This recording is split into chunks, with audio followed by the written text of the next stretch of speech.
Revolvers have been around for generations, but when engineered correctly, they can hurl cartridges so powerful they border on the absurd. Most shooters know the .357 Magnum, a round that will stop both man and beast, but there exists a tier of revolver cartridges that take brute force to another level. These are the hand cannons that push the limits of design, recoil, and raw stopping power. Over the next 10 minutes, we'll walk through the classics, the underdogs, and the absolute monsters. If you like big calibers and big explosions, you're in the right place. What's up, everyone? Tommy from the Armory here. Today we're counting down the most outrageous, high-powered revolver calibers ever produced. From historically important rounds to modern ballistic monsters, this list covers what to expect, how they perform, and when, if ever, you'd actually carry one. Smash that like button, subscribe, and leave a comment. I read them all and they help the channel a lot. .357 Magnum, the original powerhouse. We'll start with a legend. The .357 Magnum was born from a Smith Wesson and Winchester collaboration in 1935 and practically invented the Magnum concept for handguns. Imagine a .38 special with a turbocharger.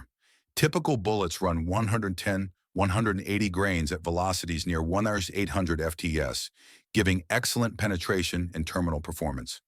Realistically, most practical loads deliver in the hundreds of foot-pounds of energy with reliable expansion from modern hollow points. Why shooters love it? It's versatile. You can shoot .38 special practice loads in the same revolver to tame recoil during training days, then load up full-house Magnum rounds when you need serious stopping power. It's a proven choice for personal defense, law enforcement historically, and close-range hunting of small to medium game. Practical notes: manage the recoil with a firm two-handed grip, practice smooth trigger control, and choose ammunition appropriate to your mission. Lighter, fast-jacketed rounds favor penetration, heavier bullets favor energy transfer. Revolvers chambered for .357, like classic S&W KLN frames and Ruger GP100 series, are robust and forgiving for new Magnum shooters. .44 Magnum, the legend that roared. Next up, the .44 Magnum, the round that made movie cops famous. Developed and popularized in the 1950s by Elmer Keith and others, the .44 Magnum skyrocketed handgun power into the mainstream.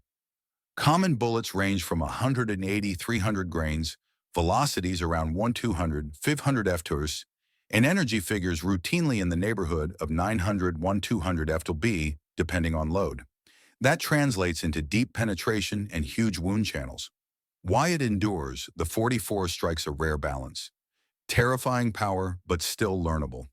Experienced shooters can make accurate one-shot kills on large game like deer, elk, or black bear at close ranges.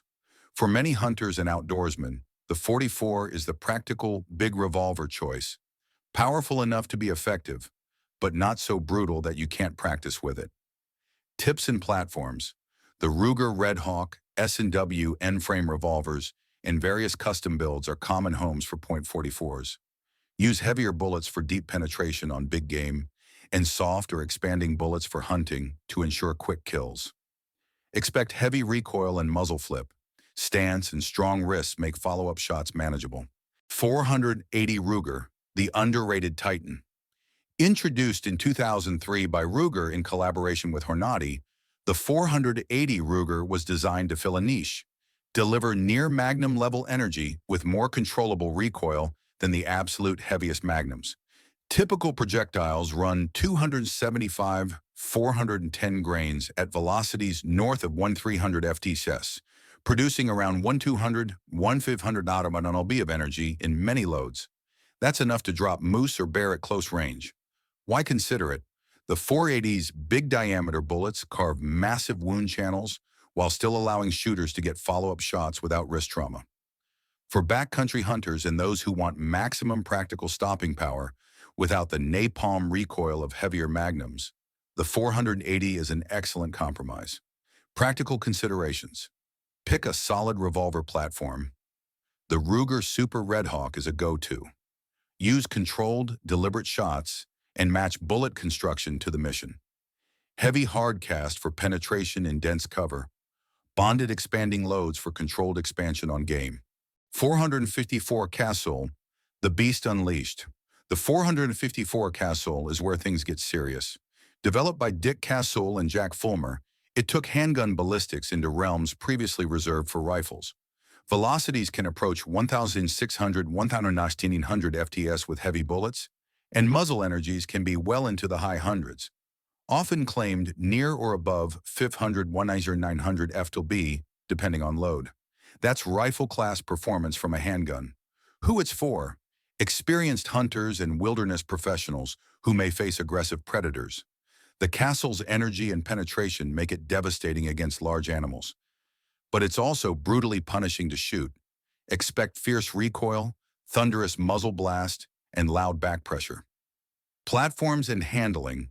Revolvers like the Taurus Raging Bull and Ruger Super Red Hawk are built to handle castle pressures. If you're moving up to the 4.4, invest time in recoil mitigation techniques and consider ported or muzzle-braked options only from reputable gunsmiths. This round demands respect and the shooter's full attention. 500 S&W Magnum, the king of hand cannons.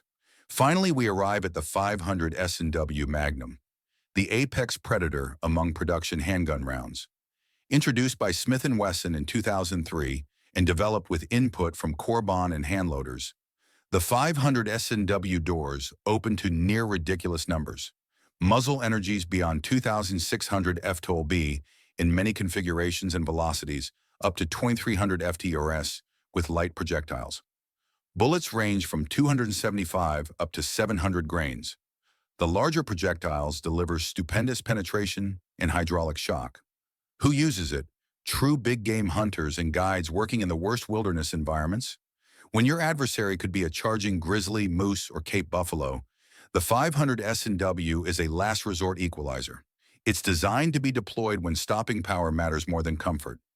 Reality check. The 500 demands massive revolvers, think S&W Model 500, and produces recoil that will bruise if you're not prepared. It's not a daily carry caliber. It's a specialist tool. If you do shoot it, use heavy boots, a solid stance, and practice extensively with reduced loads before moving to full-power hunting loads. Comparisons, ammo, and practical advice.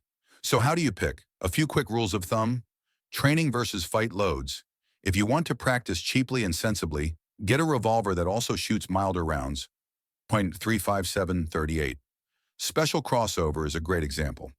For the big magnums, consider seasonal range training to stay confident. Revolver selection. Ruger, Smith & Wesson, Taurus, all have models built for big calibers. Pay attention to frame strength, cylinder thickness, and reputation for durability. Ammunition choice. For hunting, use expanding or bonded bullets tuned to your target.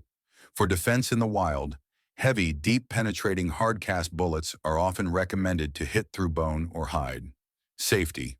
Always follow basic firearm safety.